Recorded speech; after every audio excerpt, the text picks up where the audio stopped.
Bismillahirrahmanirrahim. Today our topic is level 4 variance analysis. तो हम लोग यहाँ पे ये समझने की कोशिश करेंगे कि मटेरियल और जो लेबर मिक्स वेरिएंसेस क्या होते हैं और उनको हम लोग किस तरीके से कैलकुलेट करते हैं। फिर उसके बाद हम लोग यील्ड वेरिएंस के ऊपर बात करेंगे कि यील्ड वेरिएंस क्या होता है और उसको हम लोग किस तरीके से कैलकुलेट करते हैं for the materials and labour. और फिर हम लोग इंटरप्रेट भी करना सीखेंगे कि ये मटेरियल मिक्स और मटेरियल यील्ड वेरिएंसेस जो हैं वो इनको हम लोग कैसे इंटरप्रेट कर सकते हैं और किस तरीके से इनको एक्सप्लेन कर सकते हैं, इनकी वजूहात क्या हैं। ये तमाम चीज़ें हम आज की डिस्कशन के अंदर करना सीखेंगे। Okay, here we have an example. Consider Delpino corporation illustration given in the text. आपकी जो बुक है या आपके जो नोट्स है उसके अंदर ये एक एग्जांपल जो है वो हमने कोट की हुई है. विच मेक्स टोमेटो केचप, जो कि एक कंपनी है जो टोमेटो केचप बनाती है. Following table shows the level 2 and level 3 analysis variance analysis. ये जो टेबल है ये लेवल 2 और लेवल 3 वेरिएंस एनालिसिस हमें बता रहा है. सबसे पहले जो लेवल 2 एनालिसिस होता है जिसको हम लोग फ्लेक्सिबल बजट वेरिएंस कहते हैं, जिसमें हम लोग जो एक्चुअल उसकी कॉस्ट होती है उसको जो है उसके फ्लेक्सिबल बजट के साथ कंपेयर करते हैं तो हमारे पास फ्लेक्सिबल बजट वेरिएंस आ जाता है. इसी को ही हम लोग स्पेंडिंग वेरिएंस भी कहते हैं, या इसी को ही हम लोग जो आप टोटल मटेरियल वेरिएंस भी कह सकते हैं. क्योंकि ये मटेरियल्स के लिए है तो इसलिए मटेरियल वेरिएंस है. जब हम लोग बजट स्टैंडर्ड कॉस्ट और फ्लेक्सिबल बजटेड कॉस्ट को एक्चुअल कॉस्ट के साथ कंपेयर करते हैं तो हमारे पास जो वेरिएंस आता है that is called flexible budget variance और स्पेंडिंग वेरिएंस. और ये हमारे पास ओवरऑल मटेरियल का स्पेंडिंग वेरिएंस आ गया. इसमें से हम लोगों ने दो हिस्सों में इसको डिवाइड किया था. तो that was price variance and that was efficiency variance. तो प्राइस की वजह से कितना फर्क है और एफिशिएंसी की वजह से, यूजेज की वजह से कितना फर्क है, ये हम लोगों ने इस लेवल के ऊपर कैलकुलेट करना सीखा था. तो ये मैंने आपको रिपीट कर दिया. तो ये बेसिकली लेवल 2 एनालिसिस कहलाता है और इसको हम लोग लेवल 3 एनालिसिस कहते हैं. अब चूंकि यहाँ पे एक से ज्यादा इनपुट मटेरियल्स यूज हो रहे हैं तो हम लोग फिर इस एफिशिएंसी वेरिएंस को, ये जो हमारे पास यूजेज वेरिएंस है, इसको हम लोग फर्दर डिवाइड करेंगे, लेवल 4 के ऊपर लेके जाएंगे. ये इसी सूरत में करेंगे जब हमारे पास एक से ज्यादा इनपुट्स होंगी. तो हम लोग इसको लेवल 4 के ऊपर लेके जाएंगे और लेवल 4 में हम लोग इसकी जो है वो ब्रेक कर देंगे इसको दो हिस्सों में. That is the you must say mix variance and yield variance. तो इनके मिक्स और यील्ड में कितना फर्क, उसकी वजह से कितना फर्क आ रहा है, ये हम कैलकुलेट करने की कोशिश करेंगे. Okay, here we have level 4 analysis. At the next step, we get more clarification of cost difference. We break quantity variance into material mix and material yield variance. जब हम लोग quantity variance को मजीद तफसील में देखना चाह रहे हैं तो हम लोग उनकी जो है वो quantity variance को दो हिस्सों में डिवाइड कर देते हैं. That is the mix variance and that is the yield variance. अब आप जरा देखें जी, पहला जो था इसकी कैलकुलेशन करने के लिए हम क्या करेंगे, आप जरा गौर करें.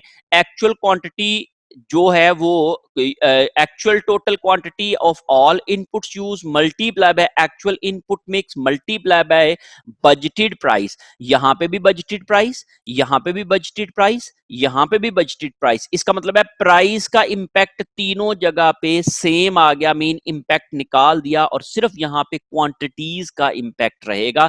तो याद रखें चूंकि ये क्वांटिटी वेरिएंस का ब्रेकअप है इसलिए हम यहाँ पे स्टैंडर्ड प्राइस को यूज करेंगे. हम प्राइस का इफेक्ट जो है वो स्टैंडर्डाइज कर देंगे, उसको हम स्टैंडर्ड पे ले जाएंगे. Okay, actual total quantity of materials used. आप जरा गौर करें कि हमने एक्चुअल टोटल क्वांटिटी ये कितनी थी, इन तीनों को आप प्लस कर लेंगे. 3250, 2275 एंड 975, इन तीनों को मिला के जो एक्चुअल क्वांटिटी बनती है दैट इज 6500.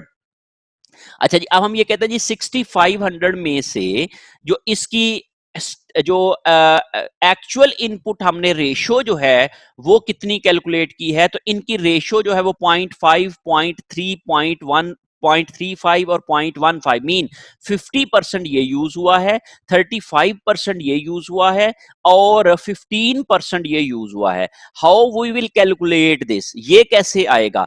आप इसकी ये टोटल ये आई है 6500 और जब हम लोग 3250 को डिवाइड करेंगे 6500 के साथ तो हमारे पास 0.5 आ जाएगा।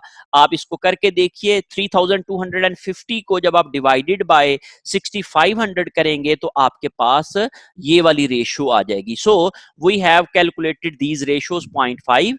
दूसरी रेशियो आएगी 2275 डिवाइडेड बाय 6500 टोटल क्वांटिटी के साथ जब आप डिवाइड करोगे तो ये इसकी रेशियो आ जाएगी 0.35। और तीसरी रेशियो आएगी आपके पास 975 डिवाइडेड बाय 6500, तो ये आपके पास एक्चुअल रेशियो आ जाएगी जो कि आप लोगों ने यहाँ पे यूज करनी है। इन दोनों को जब आप मल्टीप्लाई करोगे तो यहाँ पे फिर एक्चुअल क्वांटिटी ही आ जाएगी। तो इसलिए हम लोग यहाँ पे अगर एक्चुअल क्वांटिटी डायरेक्ट भी लिख देंगे तो तभी भी ठीक है। तो लेकिन आप लोग इसको एक फॉर्मूला के मुताबिक अगर करते हैं तो फिर आपके पास ये वाली फिगर्स आ जाएंगी। मैं आगे चल के आपको फॉर्मूलाज भी बताता हूं इसको किस तरीके से लेके चलते हैं। सो फिर उसके साथ हम लोगों ने इनको स्टैंडर्ड प्राइस के साथ मल्टीप्लाई कर देना है। तो ये इनकी तीनों की स्टैंडर्ड प्राइस है। जब आप इसको आपने कैलकुलेट किया तो ये बेसिकली क्या है, actual quantity on standard price mean cost of actual quantities on standard price आ जाएगी। फिर यहाँ पे हम लोगों ने actual total quantity of all inputs used in budgeted mix mean budgeted mix क्या था इनका, तो इनका बजटेड मिक्स था 0.5, 0.3, 0.2। That is given in are question, ये हमारे क्वेश्चन में गिवन होगा। और हम एक्चुअल क्वांटिटी टोटल को जब बजटेड के ऊपर कैलकुलेट करेंगे तो ये हमारे पास actual quantity on standard mix आ जाएगा।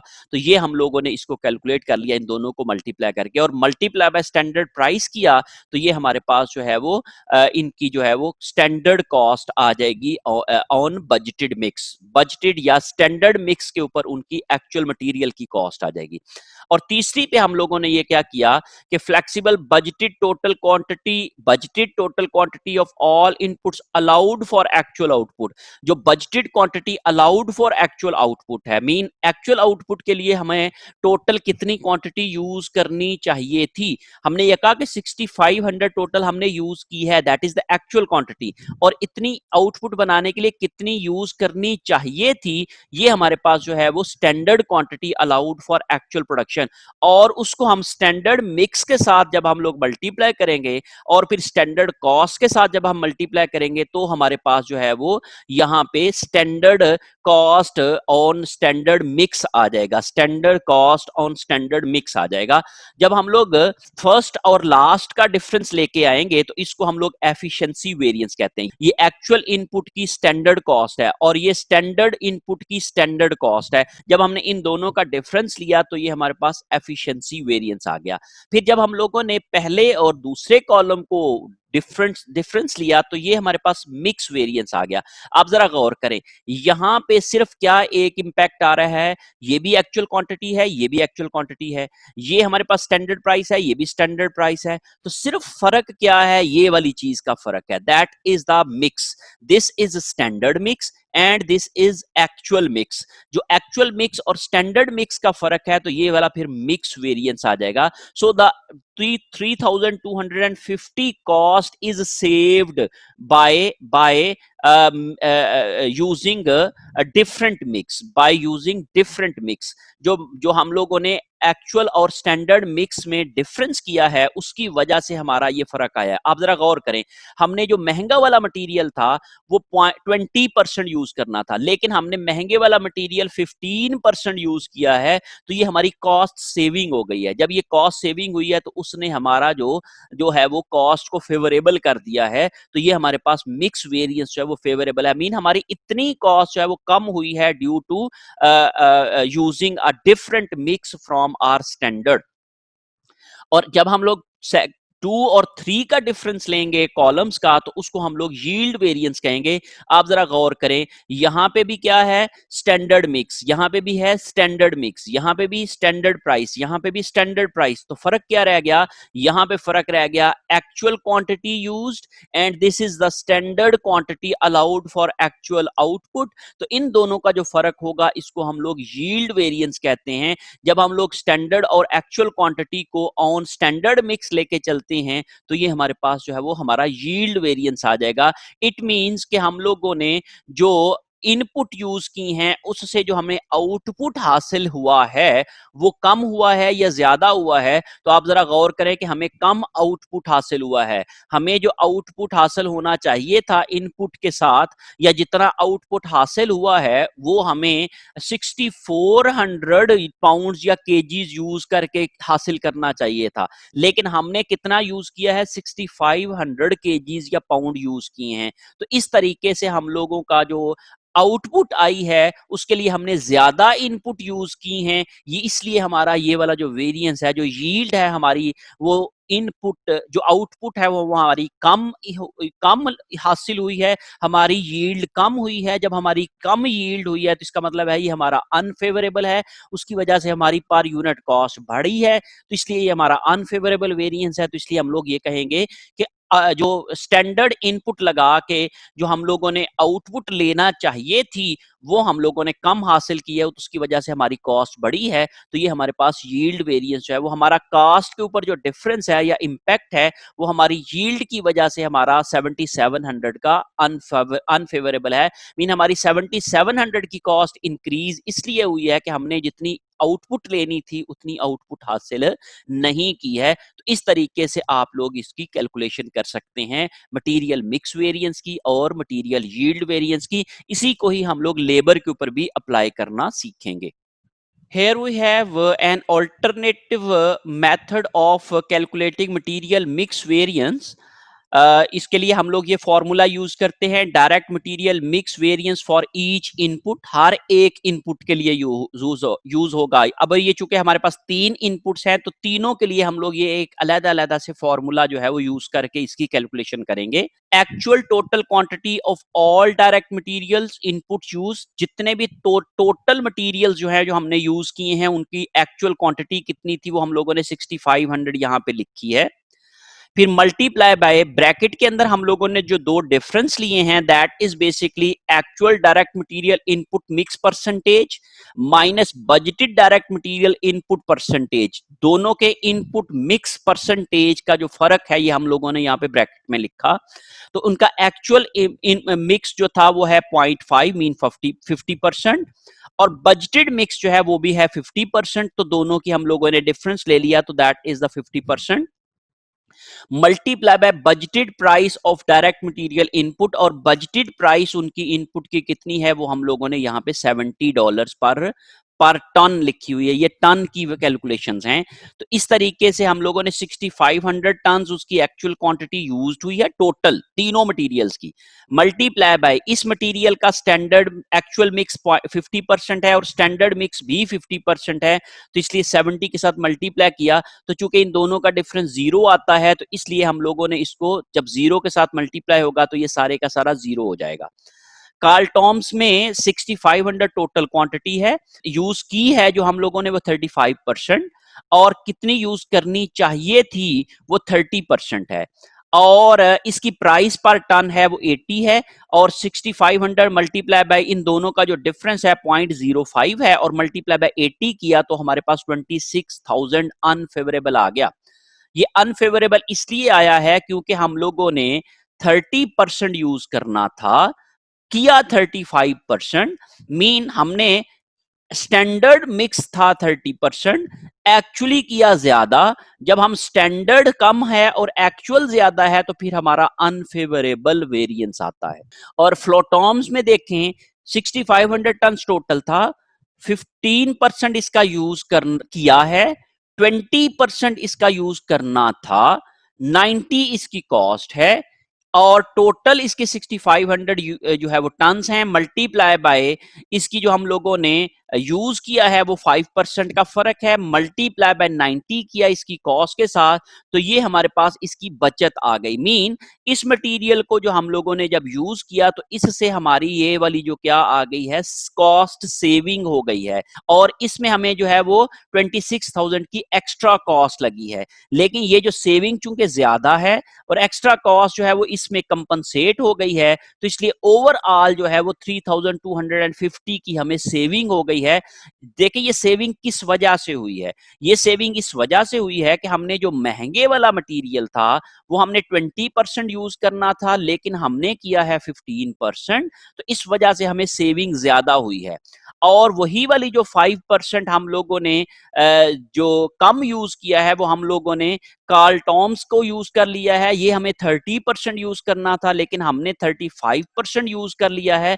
मीन वेट उनका सेम ही यूज हुआ है, लेकिन उनकी जो चूंकि सस्ता मटेरियल हमने ज्यादा इस्तेमाल किया, तो हमारी सेविंग जो है वो यहाँ पे जो है वो हमारे पास उसकी कॉस्ट ज्यादा आ जाएगी। लेकिन चूंकि हमने महंगा मटेरियल कम यूज किया है और सस्ता मटेरियल ज्यादा यूज कर लिया है, तो ओवरऑल जो कॉस्ट के ऊपर इंपैक्ट आया है वो हमारा फेवरेबल हो गया है। तो इस तरीके से कॉस्ट के ऊपर इंपैक्ट जो है due to using different ratio of materials या different mix of materials use करने की वजह से जब आता है, तो उसको हम लोग मटेरियल मिक्स वेरिएंस कहते हैं। So in this way we can also calculate material mix variance. ये इसका एक फॉर्मूला है, वहां पे हम लोग कॉलम बना के टोटल कॉस्ट को कैलकुलेट करके भी कैलकुलेट कर सकते हैं, जैसे हमने पिछली स्लाइड के अंदर किया था ये वाले तरीके से। और अदरवाइज जो है वो हम लोग इस फॉर्मूला के जरिए से भी कैलकुलेट कर सकते हैं। तो होप सो आप इस तरीके से भी कैलकुलेट कर लेंगे।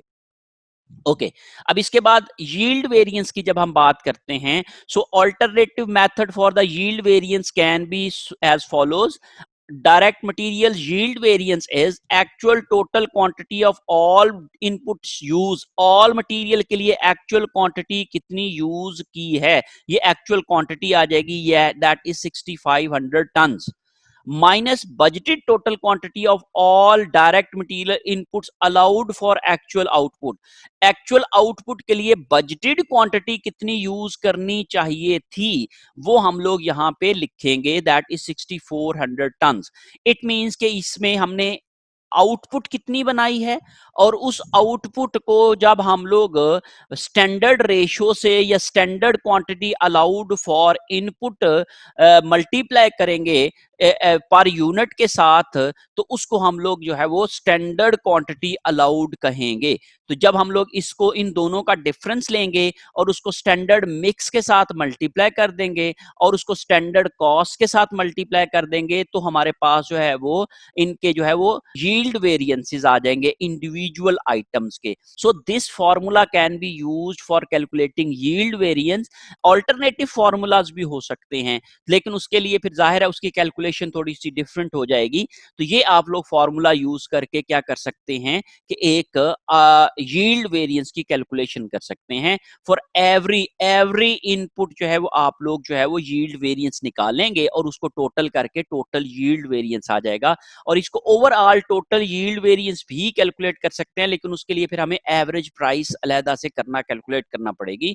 तो वो भी हम लोग जो है वो सीखेंगे कि किस तरीके से हम लोग वो कर सकते हैं। So this formula can be use for calculating yield variance. और इसमें जो फर्क है वो सिर्फ यही वाला है कि एक्चुअल इनपुट कितनी है और जो एक्चुअल आउटपुट के लिए स्टैंडर्ड इनपुट कितनी होनी चाहिए, और उसको हम लोग मल्टीप्लाई करेंगे बजटेड इनपुट मिक्स के साथ, और उसको हम मल्टीप्लाई करेंगे बजटेड कॉस्ट या स्टैंडर्ड कॉस्ट पर यूनिट के साथ, पर केजी, पर टन, पर पाउंड जो भी है। तो यहाँ पे चूंकि पर टन है तो उसके साथ मल्टीप्लाई किया, तो इनको हम लोगों ने यहाँ पे कैलकुलेट किया। इन दोनों का फर्क 100 आता है, मल्टीप्लाई बाय 0.5। इन दोनों का फर्क 100 मल्टीप्लाई बाय 0.5, दोनों का फर्क 100 मल्टीप्लाई बाय 0.3 0.2, और इनको हम लोगों ने स्टैंडर्ड से मल्टीप्लाई किया, तो ये हमारे पास यील्ड आ गया। सो हम ये कह सकते हैं कि हमारी जो कॉस्ट इंक्रीज हुई है वो इस वजह से हुई है कि हमने जितनी यील्ड या आउटपुट हासिल करना चाहिए थी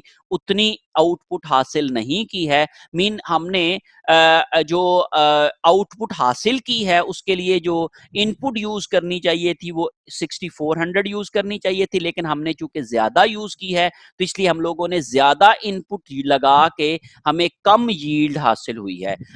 हमने चूंकि ज्यादा इनपुट लगाई है और हमें ज्यादा यील्ड मिलनी चाहिए थी, लेकिन हम लोगों ने कम यील्ड बनाई है, तो इसलिए हम लोगों के पास ये यील्ड वेरिएंस अनफेवरेबल आया है। तो इस लिहाज से हम लोग इसको डिस्क्राइब कर सकते हैं, इसको बता सकते हैं कि ये किस वजह से है। और ये जाहिर है कि चूंकि ये प्रोडक्शन में हो रहा है तो ये प्रोडक्शन सुपरवाइजर की जिम्मेदारी होती है कि वो किस रेशो में मटेरियल्स को कंज्यूम कर रहा है, और अगर वो जो है वो इस कॉस्ट सेविंग आ रही है या कॉस्ट एक्सेस आ रही है तो वो मिक्स की वजह से, तो चूंकि मिक्स करने की जिम्मेदारी प्रोडक्शन सुपरवाइजर की होती है तो वो प्रोडक्शन सुपरवाइजर जो है वो इसका जिम्मेदार होगा इन चीजों को कंट्रोल करने के लिए। और इसलिए जो है वो इसकी जिम्मेदारी जो है वो इसकी क्वेश्चन जो है वो हम लोग प्रोडक्शन सुपरवाइजर से पूछेंगे कि why this cost is unfavourable, और उसकी जो है वो एक्सप्लेनेशन जो है वो हम लोग प्रोडक्शन मैनेजर से लेंगे।